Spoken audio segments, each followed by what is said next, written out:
Romanos 2.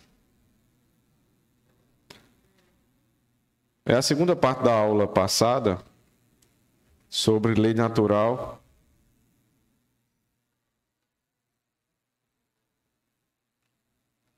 Então o texto ainda é o mesmo. Romanos 2, 14 e 15 diz assim: Porque quando os gentios que não têm lei fazem naturalmente as coisas que são da lei, não tendo eles lei, para si mesmos são leis, os quais mostram a obra da lei escrita em seus corações, testificando juntamente a sua consciência e os seus pensamentos, quer acusando-os, quer defendendo-os. Amém.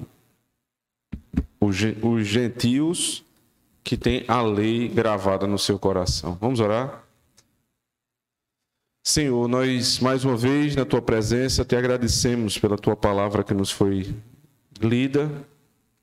E agora, Senhor Deus, por esse ponto da doutrina que nos fala a respeito da lei moral, da lei natural que o Senhor colocou no nosso coração, ajuda-nos pelo Teu Espírito a entender melhor e usa-me, Senhor, para ser ferramenta nesse processo de compreensão. No nome de Cristo oramos.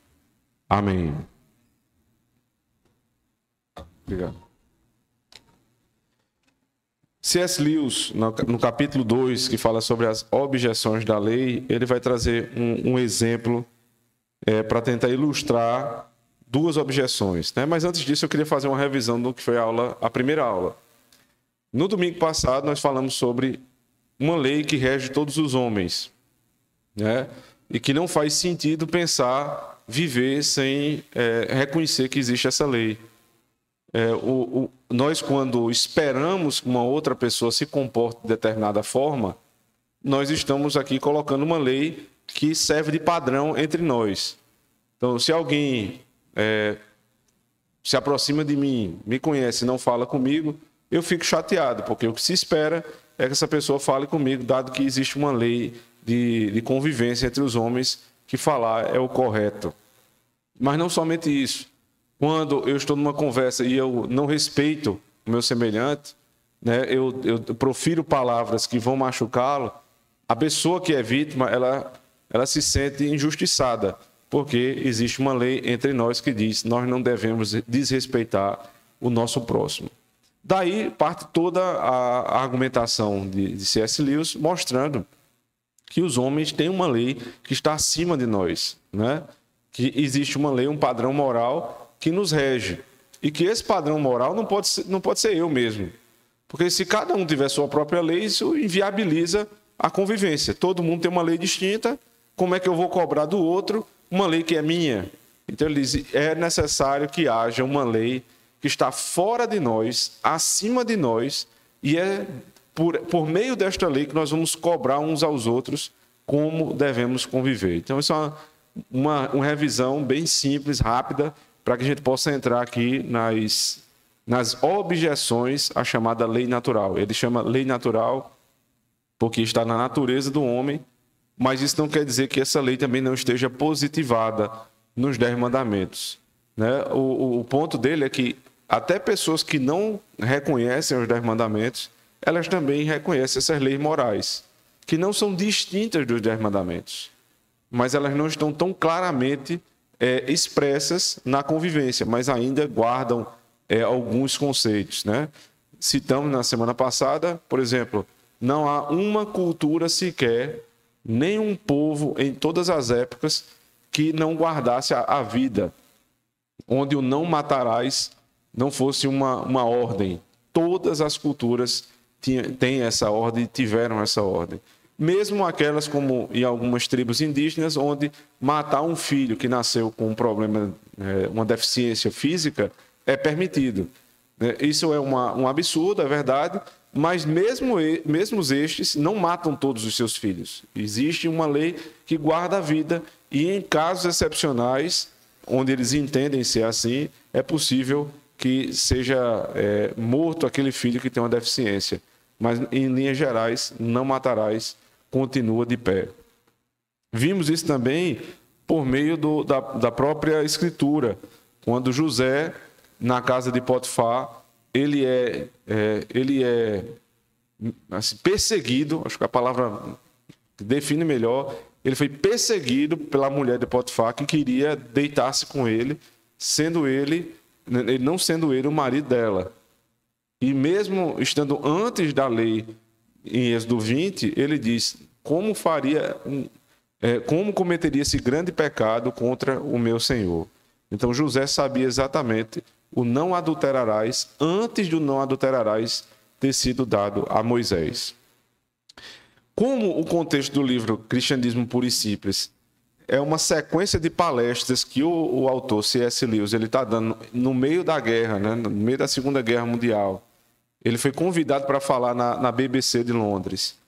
E ele, na primeira vez que ele falou, surgiram várias cartas, né, entre a primeira e a segunda fala, com objeções à sua fala. Ele disse: então não seria justo passar adiante desse tema sem tratar dessas objeções, né?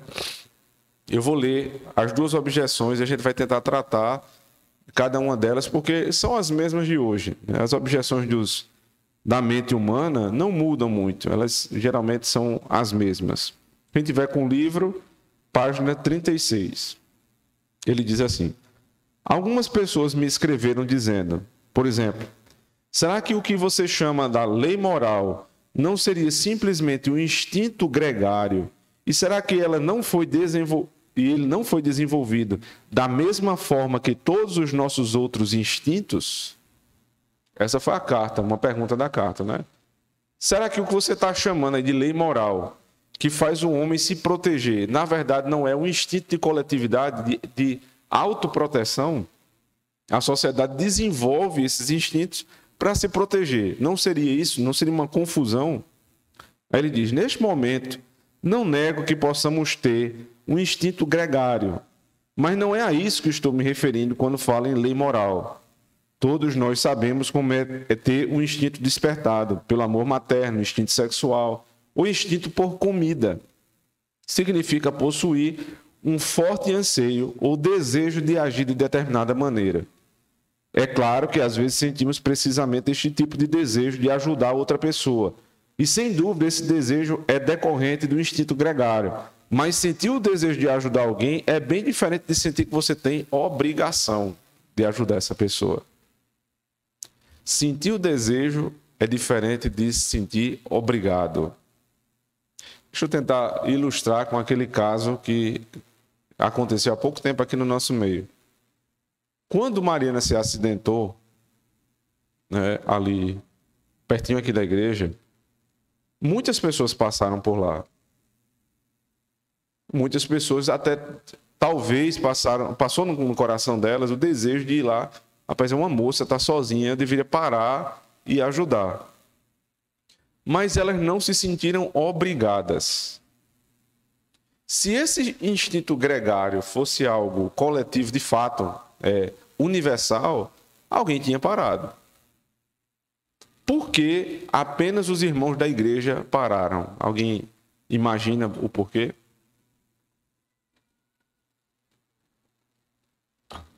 Ninguém? Primeiro porque o evangelho nos transforma, é verdade. Mas pode ser que alguns irmãos também passaram por ali. Tiveram desejo, mas não pararam. Por quê?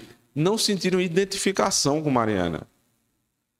Mas quando você convive numa comunidade cristã, além do sentido gregário universal, existe um menor, um mais específico, que é o sentido gregário da comunidade dos crentes, a comunidade local dos crentes, que passa a ser como uma família. Aí já não é mais uma moça, ali é Mariana. Ali é uma irmã que senta ao meu lado na igreja. E aí eu sou compelido a ajudar. Mas é possível também que pessoas da nossa igreja que tenham passado, eu acho que não, mas eu estou falando como hipótese, que passassem por lá e vissem Mariana na ambulância e mesmo assim elas não pararam. Seria possível ou não? Claro que seria possível. Já está na ambulância, já está aguardada, vamos embora para a igreja. Então, essas condições todas nos unem a um ponto. Quando a gente olha alguém numa situação difícil, a gente da vontade de ajudar. Mas da vontade de ajudar é se sentir, é diferente de se sentir obrigado a ajudar. A não conseguir passar daquela cena sem parar e ir lá ajudar. Ou seja, pessoas passaram, talvez até perceberam a situação e não ajudaram, e outras passaram, perceberam a situação e a necessidade de ajuda e pararam. Então não pode ser a mesma coisa. O instinto gregário, ele é um instinto de ajuda, mas não é a obrigação da ajuda.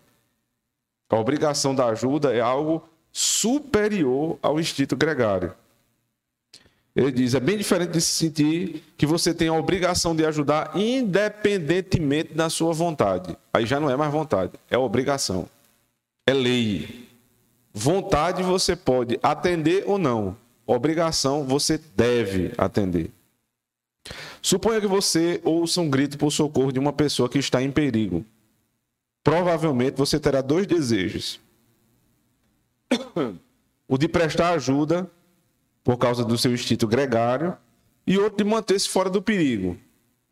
Né? Esse caso que eu falei não cabe exatamente aqui, mas outro caso caberia. Vamos pensar que no caso de Mariana não fosse uma batida, né? Uma caminhonete na moto, mas fosse um afogamento. Você está numa praia, todo mundo vê lá que ela está se afogando e você olha também. Todo mundo tem o instinto gregário de ir lá e ajudar. Uns vão e outros não. Porque uns se sentiram obrigados a ajudar.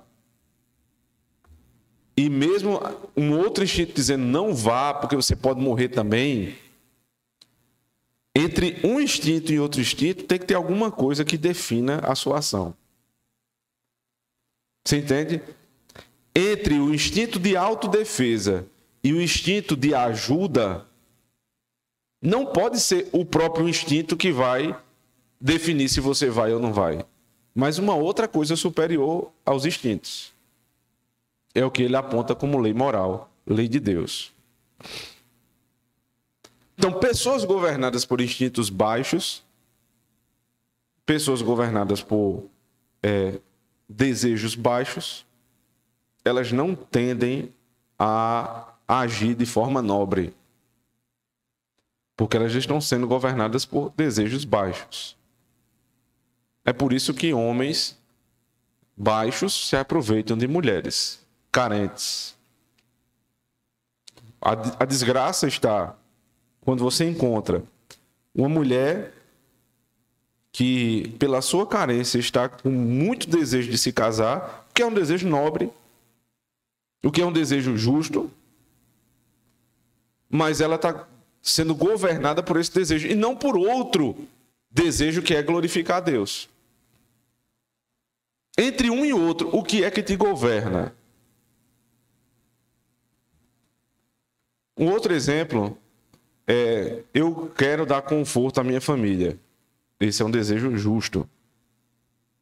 Segundo, eu quero ajudar a fazer o reino de Deus se expandir na terra. Outro desejo justo. Para isso, eu preciso ter recurso.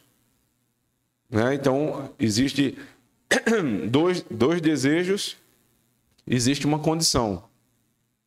Qual é o meio que eu vou utilizar para que eu alcance esses recursos e então satisfaça esses dois desejos? Aí é onde está o problema. Se eu vou sacrificar minha família para dar conforto, então eu estou sendo muito mais governado pelo meu desejo de ter aquilo que eu não tenho do que o interesse da minha família. Isso não é interesse pela minha família. Porque eu estou dizendo que o meu trabalho é para o benefício da minha família. Só que o modo que eu trabalho, na verdade, não beneficia a minha família, prejudica a minha família. Logo, eu não estou sendo governado, de fato, pelo desejo de dar o que é bom à minha família. mas pelo meu desejo próprio de crescimento. Entende? Cuidado com um coração que está sendo governado por desejos. Você pode ter desejos justos, que são conflitantes com desejos injustos, e aquilo que vai julgar entre as duas coisas é o que te governa. É o que te governa, de fato. Deixa eu prosseguir na leitura aqui, que ele é muito preciso nessa parte, ainda na página 37.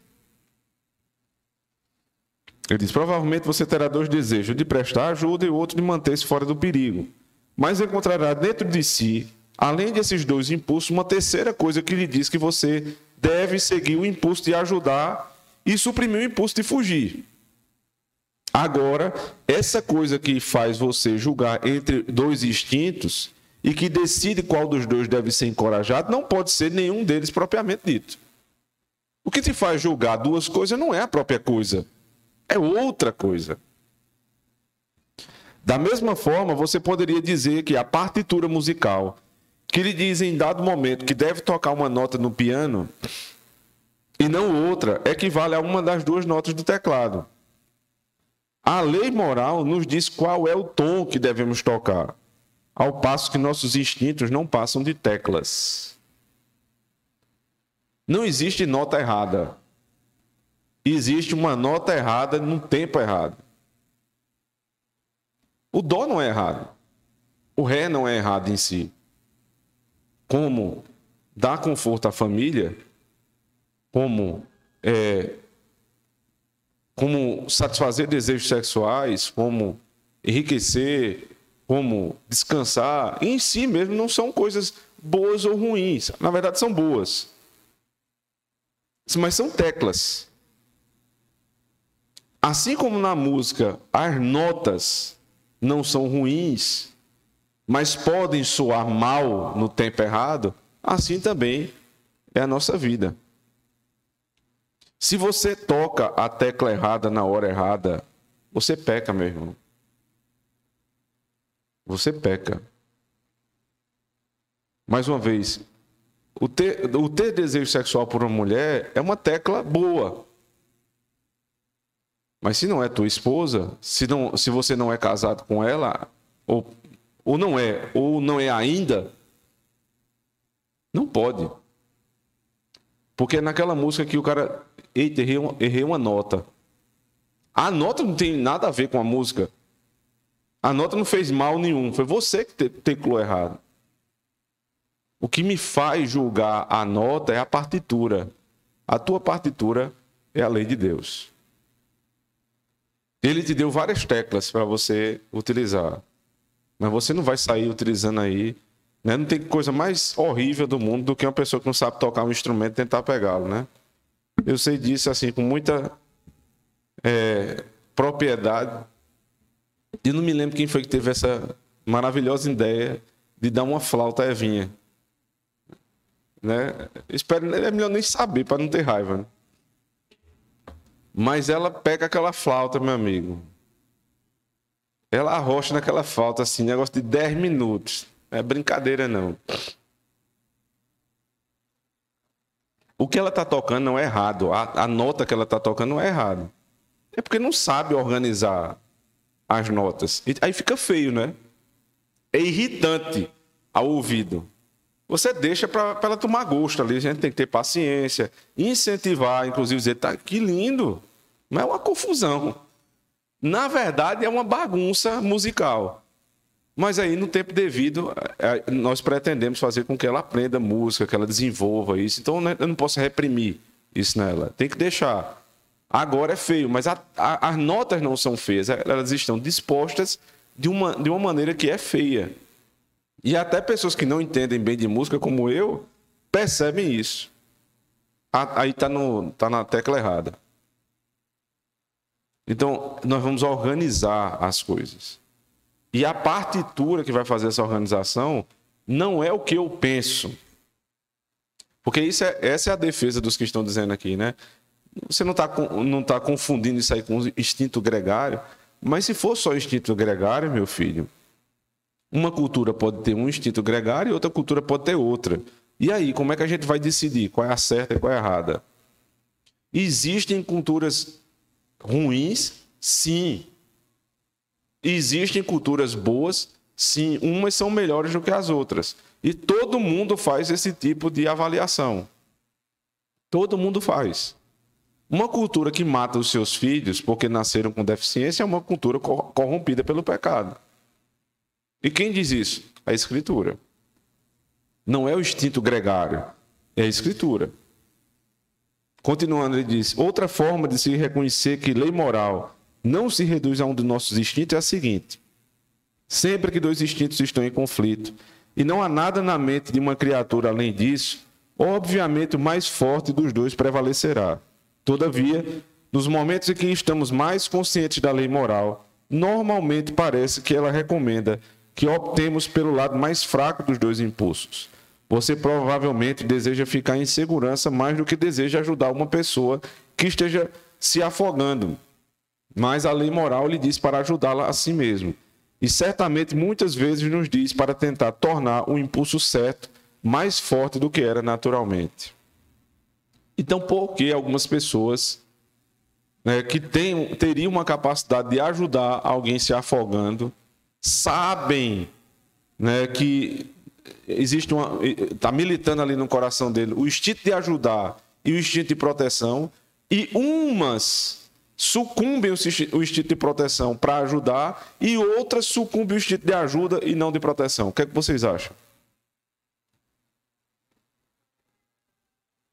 Por que existem pessoas assim? Porque são pessoas fracas, irmãos.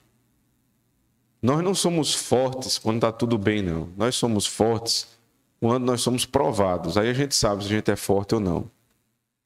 Na hora que o bicho pega, na hora que aquele que tu diz que é teu amigo faz uma besteira ou está precisando de você de verdade, aí você vai saber se ele é teu amigo ou não é teu amigo.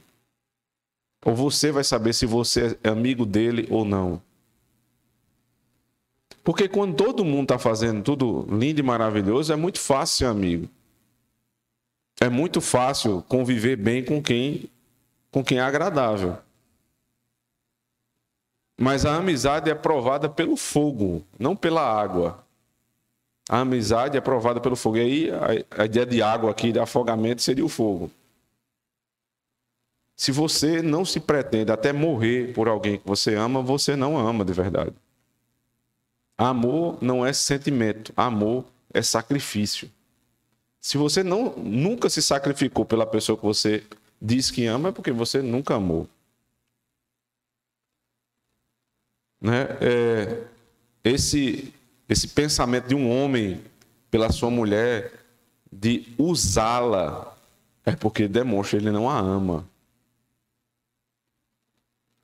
A mulher que quer casar com um homem porque ele vai dar uma vida mais confortável somente por isso, é porque ela não o ama.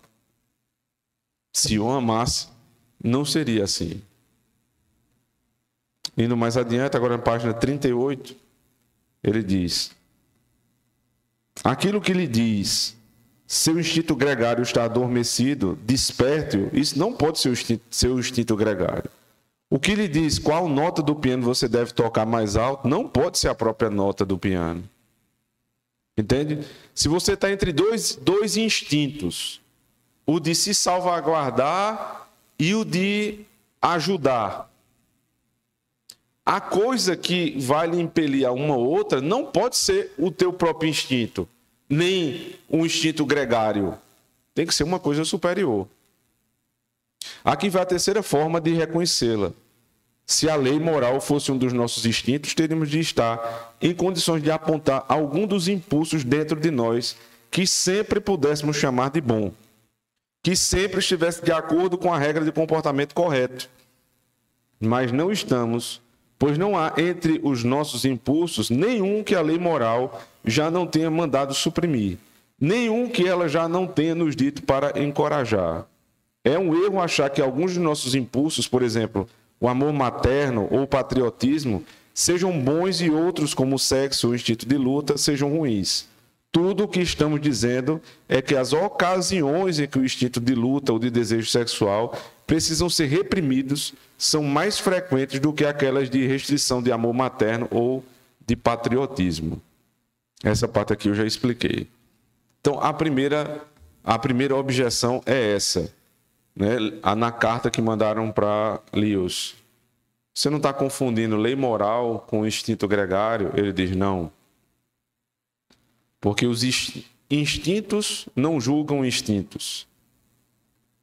Instintos são apenas como teclas de um piano.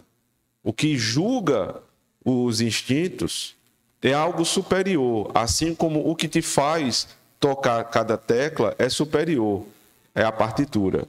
A nossa partitura é a lei de Deus. Até aí, todo mundo entendeu? Segunda objeção agora na página 39. Final da página 39. Outros me escreveram dizendo, será que o que você chama de lei moral não é apenas uma convenção social? Algo que nos foi incutido pela educação? Penso que haja um mal entendido aqui. As pessoas que fazem esse tipo de pergunta normalmente estão partindo do pressuposto de que, se aprendemos algo com nossos pais e professores, então isso tem de ser uma mera invenção humana. Mas é claro que as coisas não são assim. Todos nós aprendemos a tabuada na escola. Já uma criança que tivesse se criado numa ilha deserta não a reconheceria. Mas, certamente, não se pode inferir disso que a tabuada seja uma simples convenção humana. A tabuada existe independentemente de você conhecê-la ou não. Não foi uma criação do homem a tabuada. Tabuada é uma lei. 2 mais 2 é igual a 4 e ponto final. Seja a cultura que for, seja o tempo que for. Agora, vocês percebem que até isso está sendo atacado hoje? Até a tabuada é atacada. Na minha época ainda, né, eu vou sempre me defender, que eu não sou tão velho assim, não faz tanto tempo assim, a gente decorava a tabuada. Tinha que decorar. Mas hoje decorar é errado. Alguém que tem com filho aí na idade de tabuada, ou teve há pouco tempo, lembra como é que eles aprenderam tabuada? Como é que hoje é ensinado? Você já viu alguma escola na nossa época pedindo a tabuada? Eu não sei como é que eles fazem, não. Eu não sei como é que eles fazem, mas não pedem. Eu me lembro, rapaz, essas coisas muito marcantes na vida da gente, assim, que envolvem muita aflição, elas não saem da sua mente, né? Eu me lembro da tabuada, eu me lembro do papel dela, eu me lembro do que era no Regina Coeli. A tabuada que pediram lá para levar, eu me lembro exatamente como ela era. Eu tremia e temia diante dela. Nunca fui muito homem dos números. Então aquilo ali me afligia muito. E não tinha conversa, não. Tinha que decorar. Não tem outro jeito de... Você precisa decorar a tabuada. E quem fazia muito esse exercício comigo era a Irlis, minha tia. Ela ficava lá, porque ela é formada na área, né? Ficava o tempo inteiro me fazendo decorar a tabuada. E mesmo sem gostar, você acaba tirando nota boa, porque matemática, ela é fria, né? Ela não quer saber do teu sentimento a respeito dela. Ela quer saber se você sabe ou não sabe. Ela é muito fria. Outras disciplinas, você nem, às vezes nem sabe tão bem assim, mas você consegue desenvolver alguma coisa ali. Matemática não é assim. A tabuada, independentemente das convenções humanas, ela vai te dizer que um número multiplicado pelo outro número sempre vai ser aquele número em todas as épocas, em todos os povos, em todas as tribos. Ele continua. Mas certamente não se pode inferir disso que a tabuada seja uma simples convenção humana, algo que os seres humanos tenham inventado para si e poderiam ter feito diferente do que se desejassem. Não pode. Tabuada tem que ser assim. Não foi construção. Aí, no final desse parágrafo é dito: a questão é qual dessas classes pertence à lei da natureza humana. Há dois motivos para se afirmar que ela pertence à mesma classe que a matemática. A primeira é que, como eu disse no primeiro capítulo, embora haja diferenças entre as ideias morais de uma época ou de país e as de outro, as diferenças não são realmente muito grandes, nem de perto tão grandes quanto a maioria das pessoas imagina. E você pode imaginar ou reconhecer a mesma lei agindo em todos, já meras convenções, como as convenções sobre trânsito, os tipos de roupas que as pessoas usam, podem diferir profundamente. Então, existem coisas que realmente mudam de um país para o outro. O jeito da gente é diferente. Você vê, por exemplo, o brasileiro, rapidamente ele conversa com outra pessoa que ele não conhece, ele é mais expansivo, tem essas características de um país para o outro. Mas não são muito diferentes de outros países, não. Não é tão diferente assim. As leis mudam, né, de um país para outro, mas as convenções, o que se chama de convenção moral, que não é uma convenção moral, uma lei moral, elas permanecem em todas as nações. Ele dá outra razão logo em seguida, ainda na página 40. Se você considera as diferenças entre a moralidade de um povo e a de outro, não tende a pensar que a moralidade de um deles seja sempre melhor ou pior do que a do outro. Será que algumas das mudanças não foram para melhor? Se não, então certamente não poderia haver nenhum progresso moral. O progresso não quer dizer apenas mudança pura e simples, mas mudança para melhor. Então, se nenhum conjunto de ideias morais fosse mais verdadeiro ou melhor do que outro, não haveria sentido em preferir a moralidade civilizada à moralidade selvagem, ou a moralidade cristã à moralidade nazista. Se não houver uma moralidade verdadeira, você não tem como julgar as outras. Qual era a moral do nazista? É preservar a raça ariana. Baseado em quê? Porque eles entendiam que essa raça era a melhor de todas. Quem disse isso? Muitos cientistas da época. Então você tinha um argumento científico, um desejo, um argumento moral, é o bem da minha própria família e da minha nação. Se isso é melhor para a minha nação e para a minha família, eu tenho que fazer. Agora, isso estava certo? Claro que não. Se uma outra cultura, a cultura ocidental, foi lá e lutou contra os nazistas, alguém estava certo e alguém estava errado. E por que a cultura ocidental é melhor? Porque essa cultura ocidental, ela está baseada numa moralidade superior, que é a moralidade judaico-cristã. Por que a civilização ocidental sempre foi melhor do que a oriental?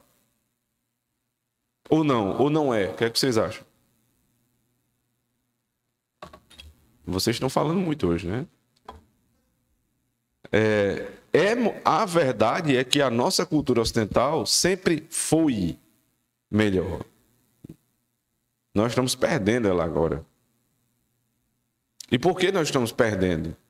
Por muitos dos pontos que eu citei aqui durante o sermão. Porque a nossa raiz está se perdendo. Os homens já não são mais homens e as mulheres já não são mais mulheres. Aí você vai lá para o Oriente, aí tem um cara como Xi Jinping, com um braço forte ali, conduzindo a China. Se você gosta ou não gosta dele, eu também não gosto, mas ele tem uma masculinidade muito firme. Você tem Kim Jong-un tomando conta da Coreia e temos ainda, agora que é o astro do momento, Vladimir Putin. Esses caras, né, com instintos equivocados, né, com desejos obscuros, mas uma coisa eles preservaram. A característica do homem, do ser decidido, do falar na cara, do não ter rodeio. Eles usam para o mal. Então, estão completamente errados. Mas aí quem está do outro lado? Quem são os líderes mundiais hoje do Ocidente? Vamos lá? Joe Biden. Quem? Emmanuel Macron. Macron. Trudeau. Quem mais? Vamos lá? Vamos lá? As minhas mulheres. Mulheres, né? Que às vezes até melhora um pouquinho. Aí aqui na América do Sul, você tem na Venezuela, Maduro. Você tem aqui na Argentina, aquele... Qual é o nome dele? Fernandes. Todos. Esses não são nem líderes mundiais, né? Mas esses homens não têm capacidade de enfrentar um homem como Vladimir Putin. Eles não têm. Não é nem questão se eles querem ou não querem. Eles tremem nas bases, meu amigo. Agora vocês se lembram quando o antecessor de Joe Biden foi visitar essas regiões? Quando o Trump foi lá e foi para a fronteira com a Coreia do Norte. Né? E o baixinho veio lá, a postura do cara, a forma dele se apresentar. Ele pega na mão do baixinho, ele puxa, ele domina, ele não tem medo. Olha, aquele Kim Jong-un, ele não é jeito não, aquele cara é cabra ruim. É ruim. E assim, só que é o seguinte, ele é homem e sujeito aos mesmos temores de um homem. Quando ele enfrentou um homem de verdade, ele baixou a cabeça ali. Por que Putin não fez nada na época de Trump? Porque tem medo. Porque um se impõe ao outro. Qualquer relação que você for ter, meu irmão, vai ser assim. Na relação de amigo, um se põe ao outro. Um domina o outro. Aí você escolhe, você vai ser o dominador ou o dominado? Você que escolhe. E essa relação menor de dentro de casa, de amizade, de igreja, de profissão, você se coloca nas posições. Preste atenção. Você pode perceber isso. E em alguns locais você percebe que você domina. Em outros locais você sabe que você é dominado. Em grupos distintos, você está conversando com um grupo aqui. Aqui você tem voz. Você vai para o outro grupo, ali você sabe. Aqui não dá para eu falar, não. Um domina e o outro é dominado. O que é isso? Ninguém disse a você. Ele não tem patente, simplesmente. Está implícito na conversa. Você resguardar os princípios da palavra de Deus em casa, não é toda hora ter que dizer para minha esposa, eu mando. Isso tem que estar tão claro na mente dela que ela não vai ousar tentar mandar na minha casa.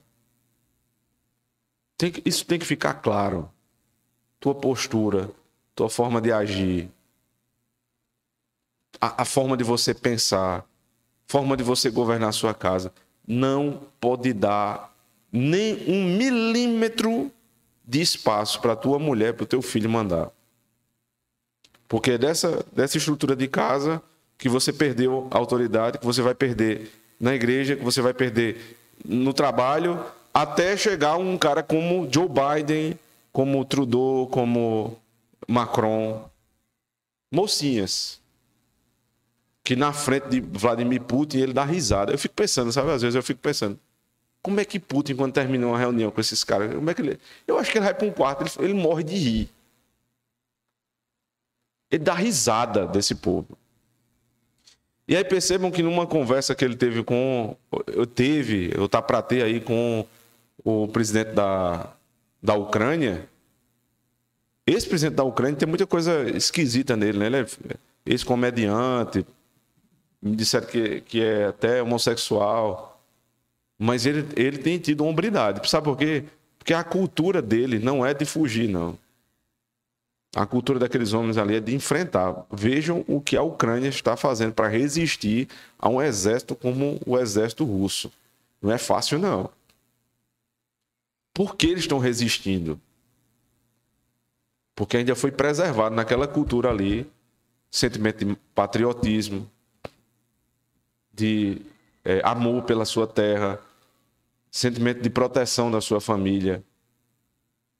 Muito provavelmente, irmãos, e eu digo isso com vergonha, se isso acontecesse no Brasil, os ônibus que estavam fugindo ali estavam cheios mais de homem do que de mulher. Não é porque nós somos piores do que os ucranianos, não. É porque nós fomos efeminados. No sentido geral. Foi isso que aconteceu. Foi isso que aconteceu. O que é que te faz, numa hora de grande tensão, fugir? Infelizmente, a lei de Deus tem se perdido. Suzana queria falar, eu acho.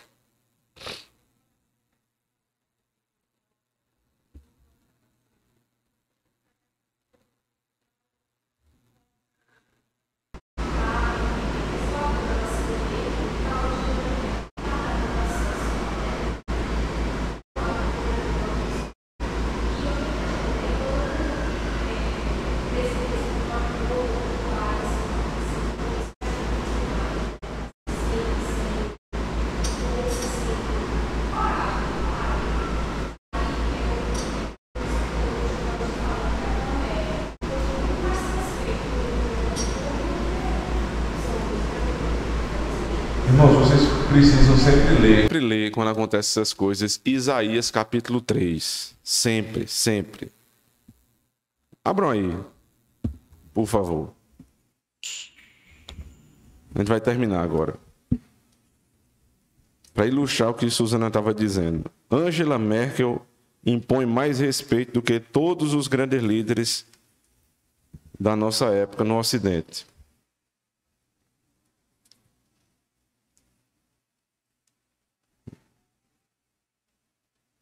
Deixa eu só achar aqui o versículo sobre as mulheres. Aqui, verso 12. Os opressores do meu povo são crianças, e mulheres dominam sobre ele. Ah, povo meu, os que te guiam te enganam, e destroem o caminho das tuas veredas. O Senhor se levanta para pleitear, e põe-se de pé para julgar os povos. Depois leia em casa esse capítulo inteiro. Esse é um capítulo onde o Senhor está aqui castigando o seu povo. Ele está dizendo, a desgraça de Israel se encontra na situação que nós estamos vivendo. Meninos nos governam. O que é isso? Nós temos aqui... eram homens como meninos. Talvez seja melhor explicar assim. Homem que não é homem, homem que é infantil, que é juvenil, é um homem que não tem postura de homem. E mulheres estão à nossa testa, estão governando o povo. Isso é sinônimo de desgraça. Quando Angela Merkel, assim como há algumas décadas lá na Inglaterra, Margaret Thatcher toma ali decisões de homem e governam melhor do que homens, isso não é um benefício, né, para a nação, isso é demonstração de grande vergonha e de maldição de Deus. É uma grande maldição do Senhor. Nós deveríamos ter os nossos homens governando bem e não esperar para que as irmãs ou as mulheres fossem lá debater com homens como esses que eu citei aqui, que são terríveis homens. Homens que precisavam ter diante deles outros homens com a capacidade moral, com a liberdade de alma para poder enfrentá-los. Só para terminar, irmãos, essas coisas também se dão na igreja. Eu estava aconselhando uma pessoa essa semana, ela me pediu ajuda, ela é aluna do seminário Knox. E ela dizendo do conflito que está em casa, a situação com o marido dela. Eu disse, minha irmã, procure seu pastor. De longe eu não tenho como lhe ajudar como deveria. Ela disse, eu procurei. Mas o pastor disse, se acertem vocês dois. Eu disse, mas ele não disse que vai ajudar. Ele disse, não. Ele disse, isso aqui não é um problema meu. Isso é você e seu marido que tem que se acertar. Ora, mas se eles pudessem se acertar, já teriam feito. Se estão procurando um pastor, é porque precisa de mediação. O que é que acontece geralmente nesses casos? E é claro que eu não prosperei, eu não sou pastor dela, não tenho como... Eu disse, infelizmente, minha irmã, eu não tenho muito o que fazer. Mas o que é que falta à igreja muitas vezes? É porque até os nossos próprios pastores também foram efeminados. Eles não querem se meter em confusão. Eles não querem se meter em problema dos outros. Só que, na verdade, o problema dos outros, quando chega para o pastor, passa a ser problema dele. Então, meus irmãos, é óbvio que a gente, como homem, existe um instinto que diz assim, rapaz, isso aí não é problema meu, não, deixa se virar. Mas existe outro que diz, eu preciso ajudar porque eu sou pastor. O que é que me faz não sucumbir ao primeiro desejo? Não é o segundo, mas é a lei de Deus, que diz, eu pedirei contas de cada uma das almas que eu confiei a vocês. Eu espero que esse princípio, esse conceito reja a vida de vocês, irmãos. A lei de Deus está acima dos nossos instintos e dos nossos desejos. É ela que deve nos governar. Amém.